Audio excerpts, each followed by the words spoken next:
Welcome to this week's most very special first impressions video. Today we're looking at Farming Simulator 25, which I have been very lucky to get early access to this weekend. Official release date is the 12th of November, and you are not going to want to miss one of the biggest farming simulator games and one of the biggest simulation games as a whole to be released this year. As always, we'll go through each of the components, the options, and what the game has to offer. This is going to be a big video, so please do settle in. I've had the chance to spend around 12 hours playing farming today, and this is what I found as a result. Giants are no stranger to PC ports, and as a result, the options menu is as good as you would expect. What I will say is there are a couple of things that I would have liked to see added and changed around, but on the whole, I am very impressed. It is worth noting that you can only change the display settings in the first menu. It's something to do with caching and the way that the game loads in. So once you've loaded into your save, you are unable to change your display settings. So you have to quit out and come back into this options menu. This is something that a lot of people still don't realize even after the FS22 has been out for the last 3 years. Jumping into the settings, you've got your general settings, which have language, multiplayer language, and input help mode. You've got input controls, you've got sound, you've got all your volume masters, music volume, vehicle volume, environment volume, character volume, radio volume, GUI volume, GUI game volume while not in focus, voice chat volume, voice recording volume, and voice input mode. There's a lot here. The game does also come with head and eye tracking built in, so you can use something like Toby, and you have a wide range of wheels that are supported from release as well. Currently, my setup has a Thrustmaster Simtask farm stick, a Logitech G920 wheel, and the Logitech control panel. What I will say is that the gamepad controls, as a result, have been a bit iffy in that there's a lot of overriding of each other, and trying to find the buttons that work and don't is a task. One of the options that I would like to have seen be improved is actually the controls and the keypads. Now, it is better than FS22 in that you can just scroll along here and you can get all the buttons that you need. Also, you can change this in game on the fly, which is nice because if I'd have had to exit out every time, I think I would have lost my mind. It lists all of the gamepads that you have connected, including the keys and the mouse, and they do pre-assign a lot of them as well, which is, handy because you can just see it. However, in game, and you'll see this in game later, on the tooltips at the left hand side of the screen, it sort of defaults to the wheel and ignores the farm stick and the side panel. This is a problem because the whole point of having the side panel and the farm stick is so I don't have to use my wheel as much, because that tends to be a lot of combinations. I just want to press a button and move on with my life. So that could probably do with looking at, just to make it so that it prioritizes what you last play, like pressed, as the main function that you want to use, right? So if I press something on the control panel, it should show me all of the other control panel keys for that piece of machinery, like it does on Farm Sim 22. The other thing I would like to see with this menu is a search key. There are a lot of things that you can rebind, and everything is fully rebindable on this, which is fantastic. But when you've got so many controls, and when mods start coming in with their own tools that are going to have their own things, and DLCs, which are going to introduce new mechanics to the game like 22 did, then you're going to be in for a really rough time, because it's going to take you absolutely forever to get everything sorted how you want. I know, because I spent a large portion of my time today doing just that, going through this menu, trying to see what I wanted, see where I wanted things put in, and going from there. Your display settings on the face of it don't seem like much, but you do have advanced settings down here. Automatic ultimately put me on ultra, even though a lot of these settings weren't on ultra, and weirdly my system didn't like that. Once I turned some of the settings up, it settled itself and worked smooth as butter. Screen resolution, VSync is on by default, which is nice. Sets your frame limit to 60. Your windowed mode, this is something else I wish they would fix. It's 2024 and we still don't have a borderless full screen mode. We have full screen, exclusive full screen, or windowed. That's your lots. And honestly, it's not good enough. I would love a borderless windowed. They do have a setting so that you can still have the music and the sounds playing in the background, which they didn't have from 22, so they have made an improvement there. Having a borderless full screen for me specifically as a creator, for example, when I've got multiple screens, would just be really nice. You've got your resolution scaling, you've got brightness, and then you've got in-game HUD scale. If you click on advanced settings, you can come into a whole array of things that you've got. You've got your draw distances, you've got your render qualities, and there is a lot of settings for that as well. You've got your light quality, you've got your settings, you've got your post-processing, anti-aliasing as well. So you've got your DLSS, you've got your DRS, you've got your Fidelity FX, which is your AMD settings. You've got just post-process and multi-sampling AA as well. You can customize this until your heart's content. It really is a very, very good setup. Lastly, you've got your device setup, so you can change your dead zones on everything, and you can change your wheel force feedback in the general settings as well. So you just switch through your devices, you set up the dead zone however you want it, and then you're away. What I will say is with force feedback, if you're using a Logitech wheel, it's probably going to be an idea to set either a little bit of a dead zone, or for me personally, because I don't like force feedback on Farm Sim, I turn it completely off. Overall, this menu does not disappoint. It is fantastic. There are still a few things I would like to improve on, but on the whole, brilliant, and I would expect nothing less from the developer like Giants. As we go into the create save option, I'm really happy to report that they've added some new different customization that allows you to really start how you want to. In my opinion, it doesn't quite go far enough. You've got your basic setup, so you've got your new farmer, farm manager, and start from scratch. These are preset as they were in 22. So if you start from scratch, you only get 500 grand, and you start loan at 250, and you have an economic difficulty of hard. You don't have a start farm, and you don't need a guided tour. You go to farm manager, you start with £1 million, no loan, normal economic difficulty, no start farm, and no guided tour. Start a new farmer, you only get 100 grand, no start loan, economic difficulty of easy, you get a guided tour, and you get a start farm as well. But you can go a stage further. You can start a new farmer, and then you can cycle through your start money. So you can have 100, 250, 500, 750, or $1 million. I think a lot of role players and a lot of survivals would want maybe less than 100, and a way of maybe just having a custom amount would be ideal. Loans in the game still haven't really improved, so I wouldn't advise taking a loan unless you absolutely have to or want to. And the economic difficulty, you've got easy, normal, or hard. Start farm is always a good thing to have, and I like the fact that you can start with a start farm on this, because a lot of the times in 22, if you started on farm manager or from scratch, your starting farm would disappear and you just have the land there instead. This way you can start on a harder difficulty and still see what the map has to offer, which I really like. The guided intro tour is a really interesting tutorial mode that allows NPCs to give them their thoughts, their story, and a way of giving a more interactive intro to the game, which can help people learn much faster. I actually think it's very good. I did do the intro tour today just to see what it was like, and it's not bad. The NPCs are a little bit flat, but overall very good. And these sort of options are brilliant for anybody who wants to start their game. The fact that you can have this on any map you play is a win. It really is. Your starting maps are obviously Riverbend Springs, Hoot and Pantai, and Zelonka. Zelonka, of course, coming from the premium DLC previously. I really like these setups, and I think that this is in the right direction to allow the player to customize to their heart's content. One of the biggest contentions, and my personal gripe, is the fact that the shop seems very light. Now, whether that's a case of they genuinely have less items than they did in 22, which wouldn't surprise me. 22 was here for 3 years and they had so many mods made for it, or the fact that the layout is just makes everything seem bare. I'm not entirely sure whether it's a mixture of the two. Honestly though, I was very disappointed.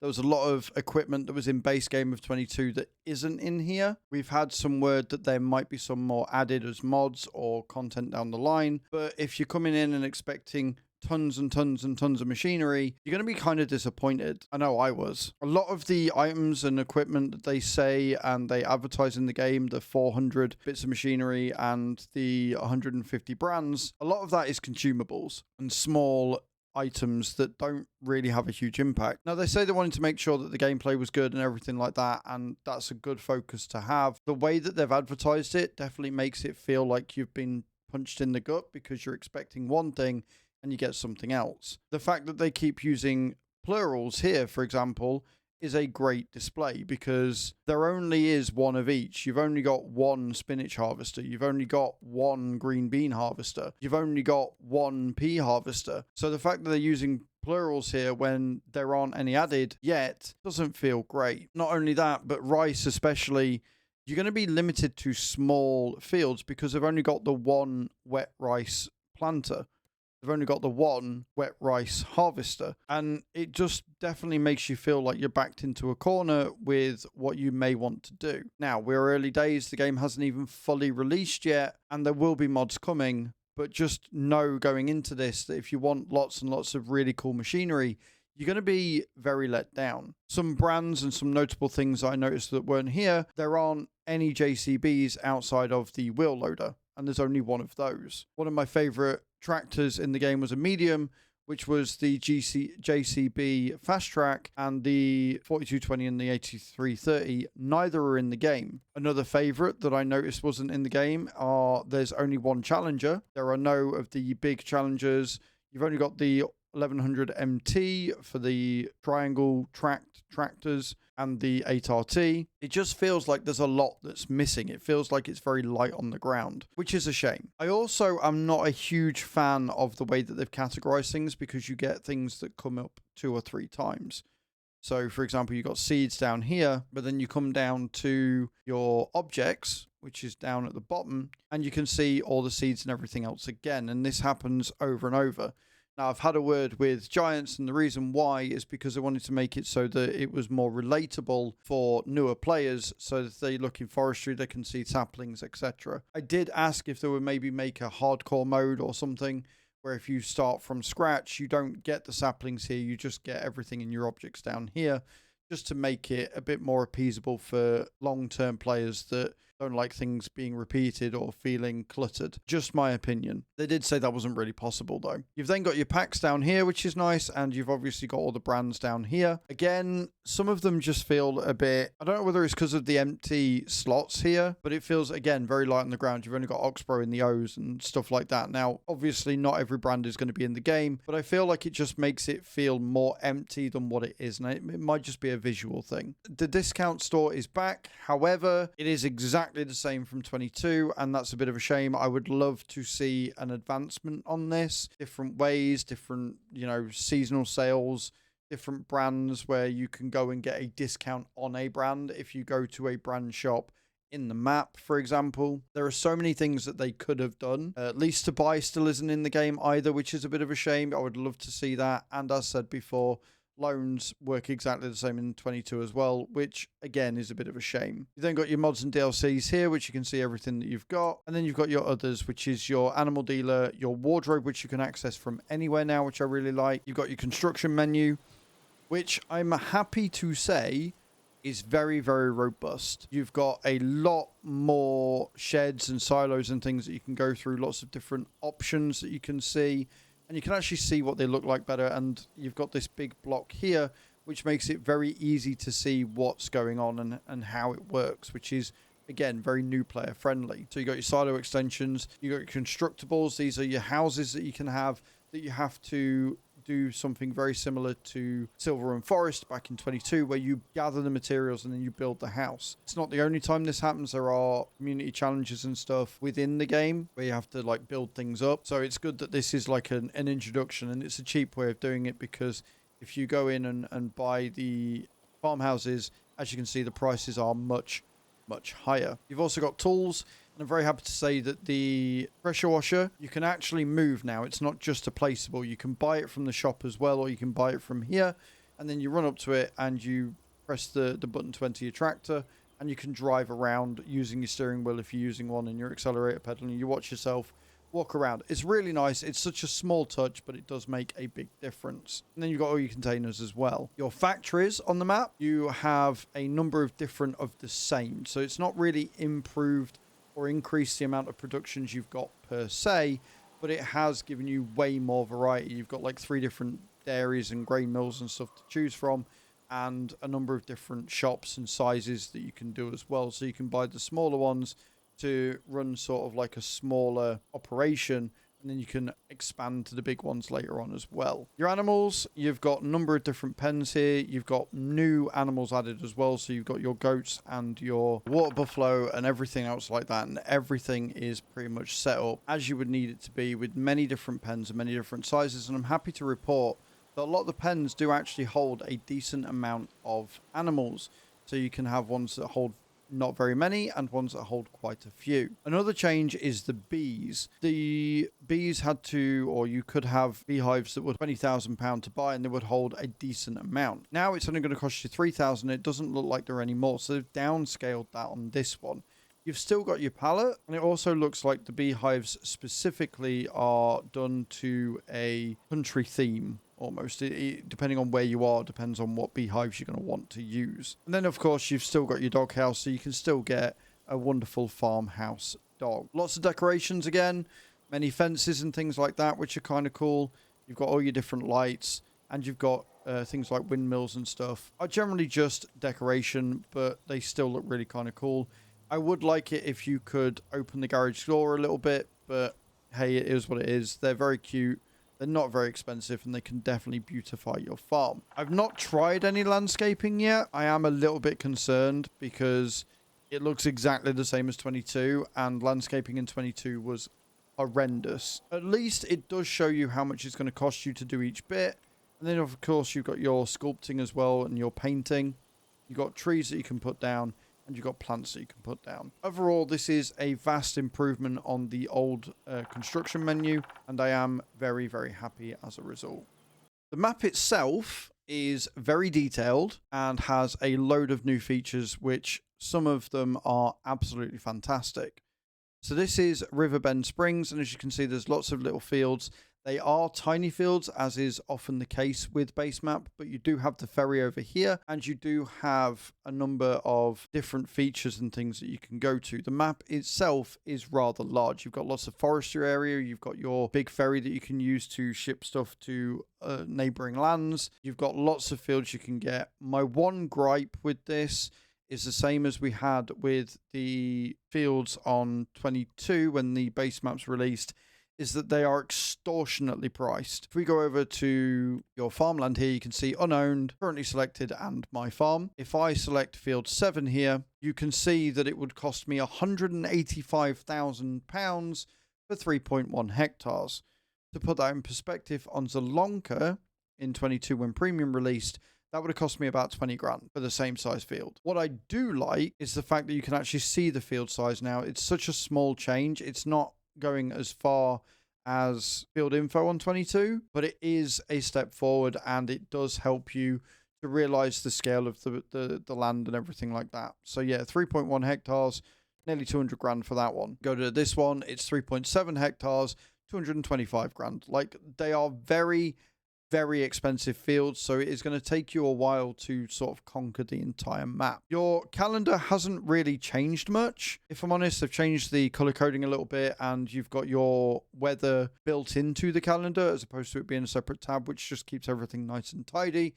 And you can see your calendar here starts in March and ends in February, as opposed to February being over here and it ending in like January sort of time. You can see your weather, obviously, and you've got all the crops down here, which gives you a good legend for what each symbol is, because a lot of them, I'm not going to lie, I struggled with understanding what sorghum was. Your animals, it gives you a much more detailed information of what your cows are going to need and your other animals. And obviously you've got your dynamic pastures, so you can see the meadow here.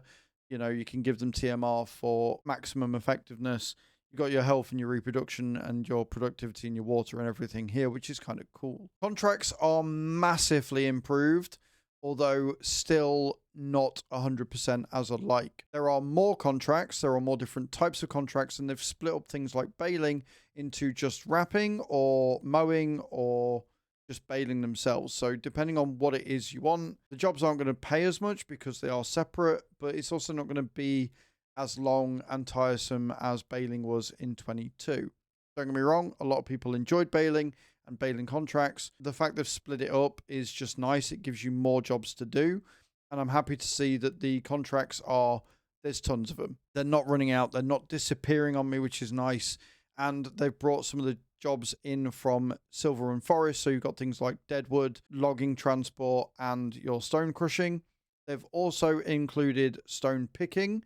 I haven't seen any jobs for liming yet. They've also got hoeing here instead of just straight up weeding. I haven't seen any for rolling yet either. Hopefully we will get some, but we'll have to continue playing to see if we do get those sorts of contracts. You also, once you take a contract, so if we take this one here, this cultivating contract, if we borrow the items and then come over to here to active, you can see that you've got a separate page to separate them completely for what you're doing and what's been completed. Another thing to note is that you do get a time, and that is in-game time for how long you need to get it completed. If you skip forward a time and you've got an active contract, chances are you're probably going to lose out and you're going to lose money on that contract as well. One of the best features so far that I've seen, and one of the best quality of life features, is you can actually have a look at every single production on the map without having to find it on the map first.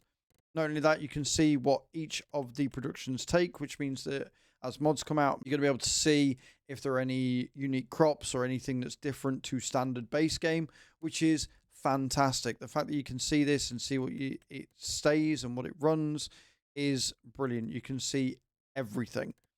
Everything is here. It just makes it so much easier for the player to kind of decide what they want to do, what order they want to do, if they're going to need a certain production before they get the one they actually want, etc. like that. Your finances page has obviously changed as well and is way more detailed. So you've got all your prices here. You've got your vehicles that you've been loaning or that you've borrowed or that you've used for a contract, or any that you own if you're starting on a new save. You've got any hand tools that you've got here. You can see your finances breakdown. Like I say, the loans haven't changed. It's simply borrow 5,000, repay 5,000, which is a little bit disheartening to see. And then you've got all your statistics as well. So how many hectares you've worked, how much fuel you've used, all of that good stuff is here as well. And then you've got your general settings and everything else here, as well as your tutorials. So generally speaking, lots of quality of life here. But what does the game actually play like? How does it actually feel to drive around and do stuff in Farm Sim 25? So first things first, the game looks absolutely beautiful. It runs really well, it runs really smooth, and everything just looks better. Everything's been upscaled, everything just has been made to really be a beautiful meal for the eyes. They've also added some really cool features, namely GPS. So if I get in this here, I've already got GPS switched on, so I can show you a bit of how easy it is to work and how you can set it up. It's basically taken Courseplay and GPS mods, merged them and made them into one. So if you want to hire your workers, you can. So you just simply hold the button down for what you've set it up as your GPS and steering assist. Then you can look into your AI workers and you can set them up from here. So you can see the working width, number of headlands, work the headlands, start with, and skip lines if you wish. And then steering assist is exactly the same, but it's more for you. So you can have lines on or off. I always have them on because it just makes it easier for me. Dead easy. Anybody can figure it out. I have never used GPS or Courseplay in FS22, and yet I picked this up so quickly that it just made my life easier. And then all you do is, when you are driving around, you will see that lines change color, and what those lines changing color basically means is that it is telling you that is the line you're going to be on. And then what you do is you very simply press the button again, and then you're away, and it will steer to that line until you decide you don't want to anymore, keeping it dead straight with no veering left or right at all. It is brilliant. It makes life so very easy, and I genuinely adore it. It means that I can focus on doing other things. I don't have to worry too much. I still have to pay attention because of the end of the field. And if I don't want to use GPS, I can very simply just say, no, I'm okay, and, you know, away we go. Simply press the button and it will line up and go to the end of the field. it's not just that either. Like, everything just feels smooth. Everything just feels right. It feels better to play this than it did FS22. From the cleaner, smarter heads-up display and UI, from the color scheme, from the way that the trucks and everything look, from the lighting, it genuinely does fill me with joy playing this game. And I can see me putting double the hours that I did in FS22 very, very quickly, very, very easily.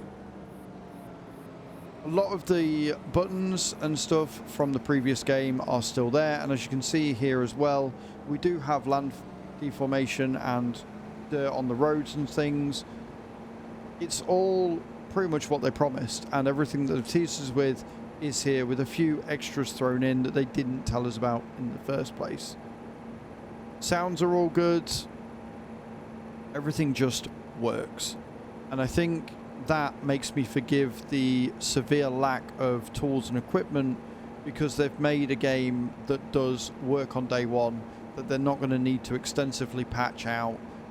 They've just done it right, and I wish more games would lead with a finished product as good as this one. But that is my review. Let me know in those comments down below what you think. Let me know if there's anything I've touched on that you disagree with. Let me know if there's anything I didn't touch on in those comments. Thank you very much for watching. I'll see you all next time. Ciao, ciao.